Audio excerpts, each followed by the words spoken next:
Hello, Masterpiece viewers. Welcome to our video online chat with actor Shaun Evans of Endeavor. As you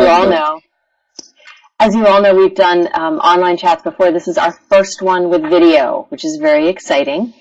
You'll be able to send in questions for Shaun, and you'll see them right down here.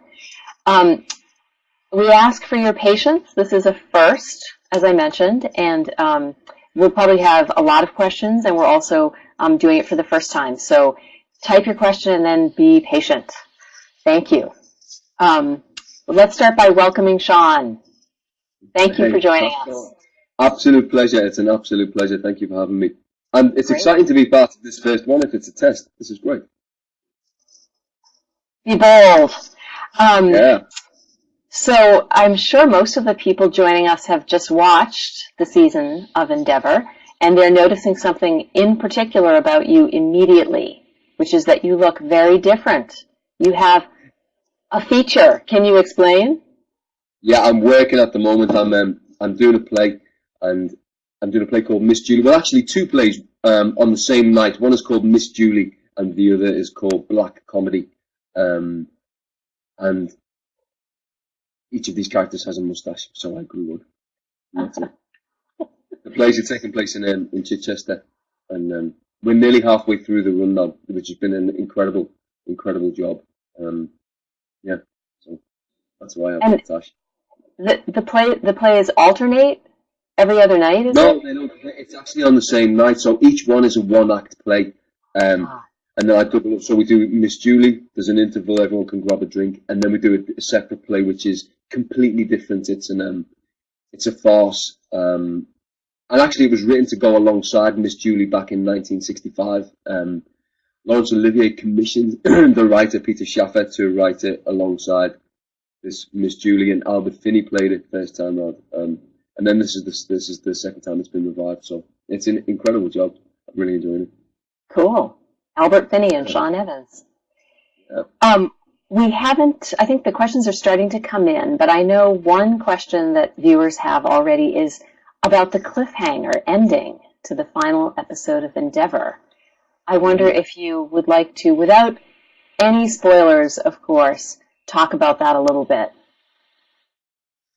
Yeah, we have one writer who writes every single film, every single episode, and I know that he wanted it to be an exciting climax towards the end of it.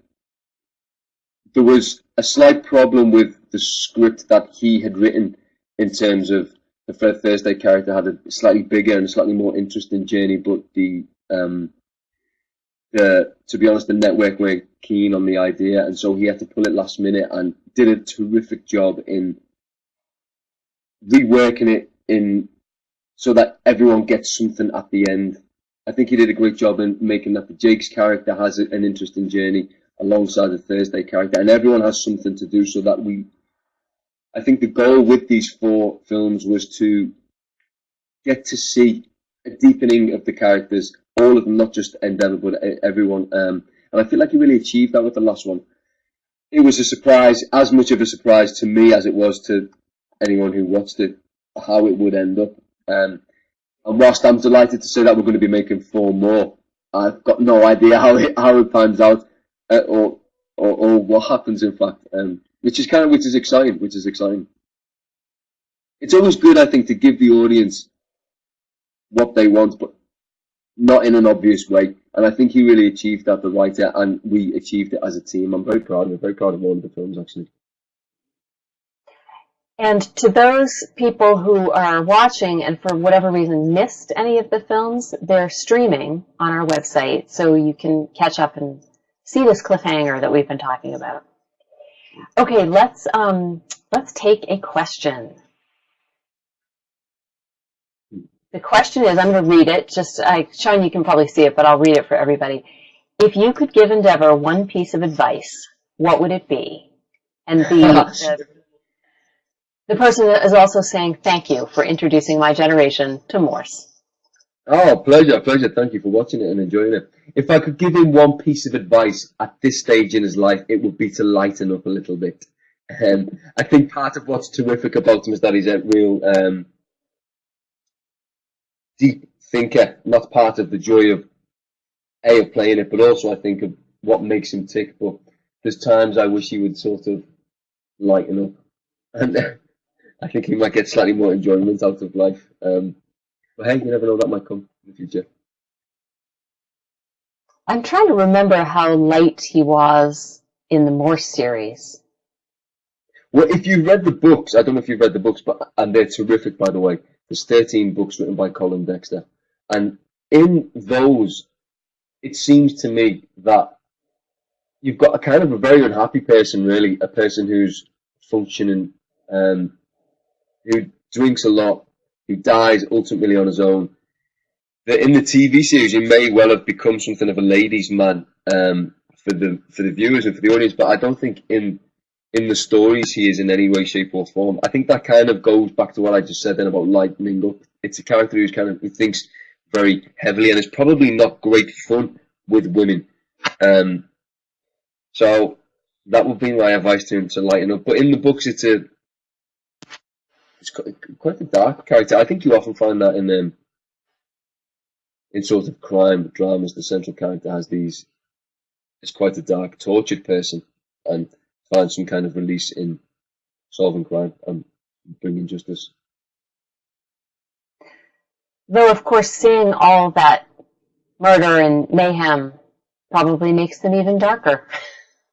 Actually, you're probably right. Yeah, you're probably right. Okay, let's take another question. This is a good one. In which ways are you similar or dissimilar to the character you play? In which ways are we similar or dissimilar? That is a good question. I think that we're dissimilar in a way that, again, it seems to me that this is a character who holds on very much to the past and finds it difficult to move through things. I wouldn't consider myself that kind of person. And going back to the first question as well, I think that I take things pretty lightly for the most part. So there will be another difference. What will our similarities be? I think that we're both very into our jobs. I'm both very into music. I really like music as well, and literature. So I suppose there is many similarities, I guess. But more differences, I would say. Do you even like opera?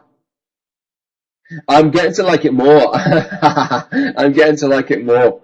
At the beginning, I mean, I knew of it, but I'd never really. I'd been to the opera a few times. That sounds very decadent, but I'd been once or twice when I was taken with a couple of pals. But I didn't really appreciate it. So then when I got the job and I thought, well, I really get to know.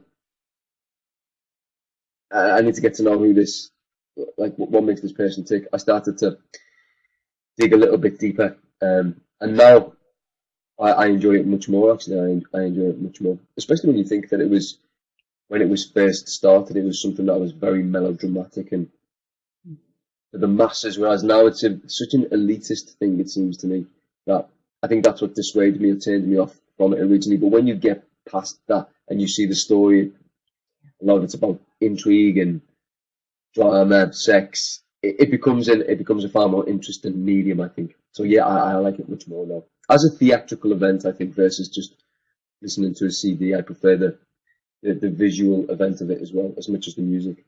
Mm. And on a related note, I need to speed this up, right? As we're only going to get through like 5 questions. Oh yeah, that's a good point. Okay, let's try another question. Hi, Shaun. So great you're taking part in this. Did you know much about the iconic character before you took on the role? That's a good one. No, I knew that's a great question. And no, I knew very little, in fact. Obviously I knew the name, but I wasn't aware of I hadn't read the books or indeed seen any of the TV series with John Thor. So it was great, really. I think it's always best when something comes to you like that because you've got no preconceived ideas of it, and so you can start fresh.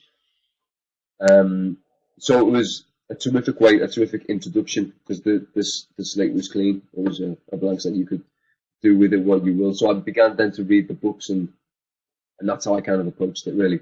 So yeah. Did you also watch the shows? You know what? I didn't. No, I didn't. I I bought the DVDs. It just so happened that I was working away at the time, and it was easier for me to get the books before we began to shoot. And then I bought the DVDs, but I just didn't. I thought, I think I will watch them now, but I needed to do it myself first before I wanted to be influenced by anything or anyone else. I needed to do it. Read the books, have some kind of honest response to the scripts that we were to make as well, versus trying to copy a walk or a talk or someone else's way of doing things, you know. So I mean, I have got the DVDs. I guess I'll watch them soon enough. But I still haven't got around to it yet. It's not that, I mean, I know that they're terrific and they will be terrific, but it's just a question of which helps you to do the job that you've got to do. You know what I mean? Yeah. And now you've made it your own, so you can watch or not. Yeah. Yeah. Okay, let's take another question. It might be one of those where when it's all finished, when we're not making any more, then maybe I'll watch them all and go, God, that was an incredible thing to be part of. That's my feeling. Then you can binge watch. Yeah, exactly. Yeah, exactly. Yeah. Okay, let's take another question. What's it like playing with such a great actor as Roger Allam? What do you think is the secret to his effectiveness as Inspector Thursday? Well, I think the first part of the statement answers the second. He's such a terrific actor that there's something about him, and I think all good actors have this, or for the majority, there's something about him where you want to know more. You want to know what's going on in his interior life. So whilst we get to see a bit of him on screen now, it's what's going on behind that is attractive and what attracts you to him. I'd known Roger for about 10 years, or perhaps a little less. About 5 or 6 years ago, we were supposed to make a film together called Sparkle, and he's always busy, so he couldn't. It was a film where we improvised all of the scenes, and it's a film. I played the character in it. The lead character kind of takes everyone through, and it was so Roger and I were supposed to work together on that. And whilst we improvised some of the scenes, he was then busy when we got the financing to make the film. I was really disappointed. So I was delighted then to have the opportunity to work with him again now, and he's brilliant, not only on screen, but he's just a great team player as well. He's fun and great fun to have around, and yeah, he's a top man. And I'm very fortunate to have such terrific actors, Roger and Anton Lesser, and the younger guys as well, Jack Lasky and Jimmy Bradshaw and Shaun Rigby. We're so lucky with this cast, because it was important, I think, as well when we began, to have a great team, so that it wasn't just one person. That we have, it's an ensemble where we have great actors, and we get to know a little bit more about each of them, and that's what makes this such a pleasure to be a part of as well. The team that make it, and it is very much a team. Everyone's voice is as valid as the next. No one is. There's no stars on it. We're just actors working, and I feel so very privileged actually to be a part of it. But yeah, Roger Diamond. And Abigail Thaw too, who is the daughter of John Thaw. Yeah, exactly.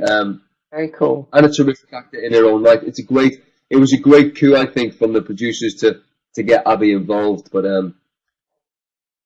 she's terrific. She's terrific. She's fun, and she's a brilliant actor. And just after we made the pilot, I went to see her in a play. She was doing a play, and she was brilliant, and she's a great actor. And I mean, I think you have that initial thing where it's a little odd. I'm playing the character that her dad played, and we'd never met each other. But we had such a laugh and immediately hit it off. And then we came to do publicity actually in Los Angeles, the two of us, for the show when we made the pilot. And then we just kind of solidified our friendship. We're great friends now, and she's such an essential member of the team. I just wish that we had there was more for that character to do in each episode. I wish that in each episode she had slightly more to do. But maybe as we move forward, that'll be the case. I hope. Okay, let's take another question. Oh, this is a fun one. Can you tell us about any funny experiences on the Endeavour set? Thanks, Shaun. Any funny experiences? You know what? It works at such a, and it's not really like that. It's kind of, we work at such a pace that it's there's very little time for that, to be honest. I mean, it's always very fun and very jovial, but it's a workplace as well, you know. So we kind of, everyone's very committed and knows their lines when they arrive. There's a fair amount of messing about because I think there has to be an element of play in my particular job. So it's always fun and lively, and especially I think when we're in the station, when all of the boys are involved, Anton, Roger, and the young lads as well, it's always fun and much lighter then. But in terms of pranks and in terms of playing jokes on each other, it's not really like that. There's too much to do. There's too much to do. Sorry. You're on a schedule. Yeah, exactly right. Okay, let's take another question. Maybe you'll think of something funny later while you're answering other questions. Okay, this question is, what's your favorite part of, or you can make one up maybe. What's your favorite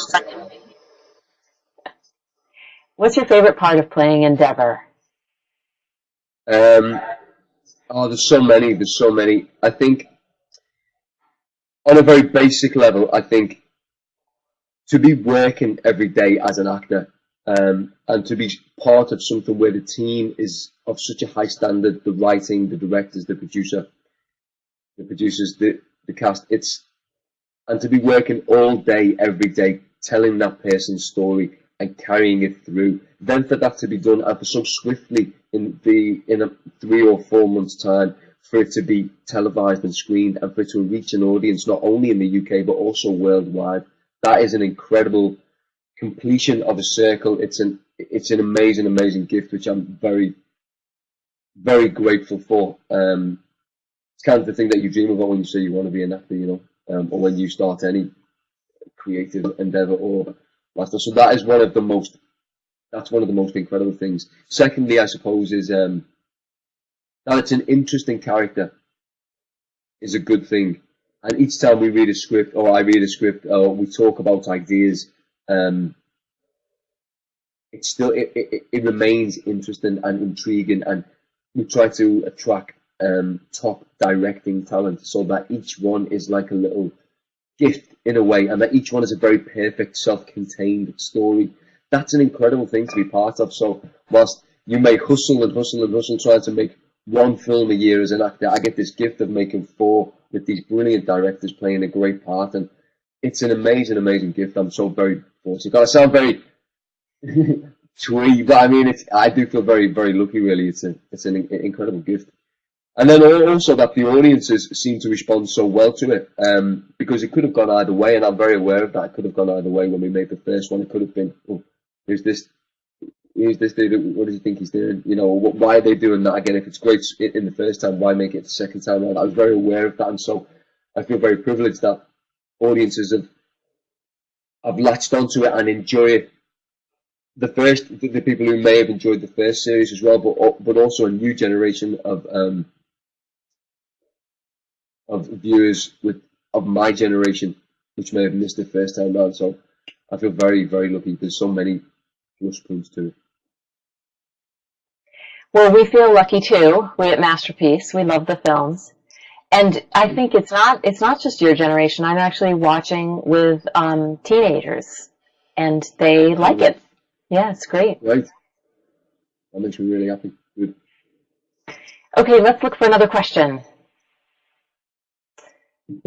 Oh, I was going to ask this if somebody didn't. There are so many authentic and vintage pieces on the set. Do you find it fascinating to be working with these pieces, or is it frustrating as well? No, it's incredible, because you're trying to create, that's one of the brilliant things about working on something that's kind of high end. There's so much which is already done for you. You arrive and there's an incredible desk with a brilliant typewriter, the cars, vintage, everything sets the scene so well. No, it's a great thing, and the costume is really important as well. I think, especially to me, I sought out this particular costume. I went to this old vintage place which sold 19 suits from the 1950s and 60s, and looked for about no word of a lie for about 4 or 5 hours for the perfect suit when I knew I was doing the job. And at the end of about 4 hours, I saw this one blue suit, and I just knew it was brilliant. And it was made in, I think, 63 or 64, and I wear it all the time now. So just to have the feeling of things that are authentic and would have been that you may have worn at that time. Yeah, it's incredible. It's an incredible, because it makes you feel and think different. Things are so fast now and so dispensable. You buy a shirt, you buy a suit, you may change your mind and then you get shut of it next year. Same with everything's so dispensable nowadays. It's like there's a great thing about having things which last and surrounding yourself with things that last, that are built to last. Like the Victorian age, they made things to last, and I feel like we don't do that so much anymore. Everything's so quick that I think it feeds into the way we try to tell these stories as well. Something that's quality that is good now, but can also be good in 5 or 6, 7, 10, 15 years time is my hope. A part of that is getting every element right, down to the props that you have and the sets and the scenes that you have. One little vintage set piece that I loved in this season was when Friday's watching the World Cup game, or some important end-of-the-line soccer game, and he's got his daughter with the rabbit ears standing up, trying to get the reception. And the World Cup was going on here at the same time. It was great. Amazing. Oh, yeah, of course, right? Yeah. Okay, let's take one more question, or maybe a couple more. This question is, you do a wonderful job interpreting Morse, but if you hadn't been an actor, what other profession might you have chosen and why? That's a good question. That's a great question, actually. And I often think of this when I'm not working. What else will I do? I think that I would like to have been a photojournalist. I'm intrigued by these guys. And the great thing about being an actor is you get sort of turned on to jobs or situations and think, oh God, that'd be more exciting for me to do that. But the reality is you can go and do that. You can go and play people like that, which is why I know I'm in the perfect job for me. But what would I love to do? I'd love to be a photojournalist, one of these people like there's a late photographer called Tim Hetherington, who was actually, I think, was born in Liverpool, who went to war-torn countries and, to Africa and to places and took pictures and then brought them back and they were beamed. And you get to see there's an art but an adventure in that as well. And I think that would be an incredible life. Whilst it would be dangerous, it would be an incredible life, and shows are great. I think you'd feel very alive doing that. Sadly, he died a couple of years ago. An incredible photographer, and made a film as well, actually. So I think that's what I'd like to do. And you never know, there's still time. Yeah, it's a great plan B. Yeah, exactly right. Huh. I mean, I can't take pictures. Nightmare, so I'll have to... You'd have to go back to school. Okay, exactly, the basics. Let's do another question. The city itself seems like a character on its own in this and the other series. Is that intentional or an unintentional bonus? No, it's intentional. Oxford, for anyone who's been there, is such a very specific place. The cobbled streets. There's an atmosphere of learning of intelligence, and it's an essential part of it, an essential part of these stories, and it is exactly like an additional character, because there's such an atmosphere created there. If anyone, I imagine Boston might be similar, given that it is. I haven't been. Is Boston? Have you been to Oxford? I have never been to Oxford. I keep meaning to. Boston, right, it's kind of, there's a history to it, and it's where your Ivy League universities are as well, right? Well, we have a number of them, but Harvard is in the Boston area, yes. So that same sort of academic sense and this sort of narrow streets. There is some of that in Boston. So it makes it very atmospheric, and I think the fallout from people leaving university and some people staying, and it being filled with professors and lecturers. It's a very specific place, I think. Oxford, Edinburgh is the same, just in terms of the architecture, and so yeah, it is a very important part of the story, and indeed an additional character. I only wish that we shot more there because of the nature, because they're period pieces. We can only shoot obviously the exterior stuff, and we're limited with the exterior stuff. Although the college itself is university itself is very welcoming and letting us use rooftops or basements or incredible halls and assembly rooms and ante rooms. We're very lucky. Yeah, the rooftop shots, which show up reliably every season, are beautiful. Yeah, you've got to get. Well, they're essential parts. They wouldn't be. The stories wouldn't be. They wouldn't be the same if you tried to fabricate that. They need to be authentic, and you need to spend time getting them right as well. And it's a great thing as well. As I said, we try and get a new director for each one who's at the top of his game, and that's one of the challenges that they have to face. How they can shoot Oxford or period Oxford in a way that the others haven't. You see them trying to come up with new, interesting places to put cameras to try and get shots. But yeah, it's an additional character indeed. Okay, let's take another question.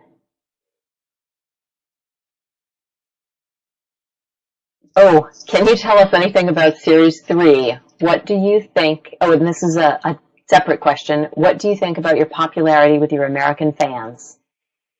I think it's terrific. I feel very lucky. Like I said earlier, that it's not only